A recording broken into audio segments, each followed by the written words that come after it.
How to fix GCAST application authentication failed. Hi everyone, this is Kate here and welcome back to the channel. And in today's video, we will learn how we can fix if you're having authentication failed in your GCAST application. So without further delay, let's get started with this video. First of all, restart your device. Sometimes the simple restart can help you fix your problem.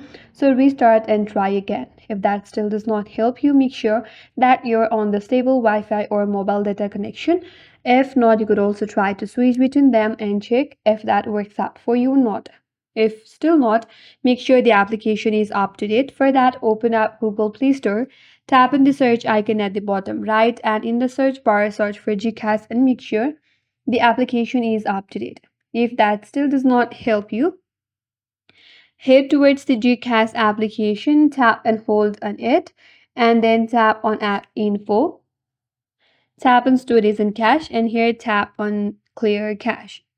Once you do that, reopen the application and try again. That may help you solve your problem. If that still does not help you, and if you are using GCAST on a device with multiple SIM cards, and make sure that it is registered number which is active and inserted.